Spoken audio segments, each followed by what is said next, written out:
সকাল থেকে যে পরিমাণে বৃষ্টি হচ্ছিল, ঘুমানো আর টিভি দেখা ছাড়া আর সেরকম কোনো কাজই আমি সারাদিনে করিনি। বিকেলের দিকে বৃষ্টিটা একটু কমতেই রেডি হয়ে নিচ্ছিলাম, কারণ শ্রীরামপুরে এসেছি আর একটু মার্কেট ঘুরবো না তা কি করে হয়।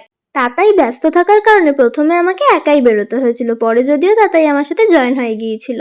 শ্রীরামপুর মার্কেটে মার্কেটিং করবো আর শ্রী দুর্গা মিষ্টান্ন ভান্ডার থেকে কুলফি খাবো না তা কি করে হয় বলো, তাই আমিও নিয়ে নিয়েছিলাম একটা কুলফি। কিন্তু এবার কুলফি খেয়ে যা বুঝলাম, আগের থেকে কুলফির টেস্ট হয়ে গেছে অনেকটাই খারাপ, আর 10 টাকা দামও বেড়ে গেছে। আমি যে শুধুমাত্র নিজের কেনাকাটা করতেই ঘুরে বেড়াচ্ছিলাম তা কিন্তু একবারও নয়, কনস্ট্যান্ট দিদি আমার সাথে ভিডিও কলে ছিল, আর ওর জন্য আমি আজকে অনেক শপিং করেছি। গত বছর পুজোতে দিদিরা বাড়ি আসতে পারেনি, এইবার সব ঠিকঠাক থাকলে বাড়িতে আসার ইচ্ছা আছে, সেই কারণে দিদি আপাতত ভার্চুয়াল শপিংটা স্টার্ট করে দিয়েছে।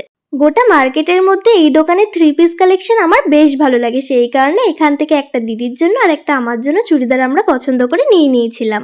কেনাকাটা অনেক হলো, চলো এবার একটু পেট পুজো করে নেওয়া যাক। আমরা চলে গিয়েছিলাম বানি মোমোতে, সেখান থেকে 1 প্লেট চিজ মোমো নিয়ে নিয়েছিলাম, তারপর সেখান থেকে খাওয়া দাওয়া কমপ্লিট করে ধরলাম বাড়ির পথ। বাড়ি ফেরা মাত্র জামা কাপড়গুলো একবার করে ট্রায়ালও দিয়ে নিয়েছিলাম। চলো আজকের জন্য এটুকু, টাটা বাই বাই, দেখা হবে নতুন কোনো ব্লগে খুব তাড়াতাড়ি।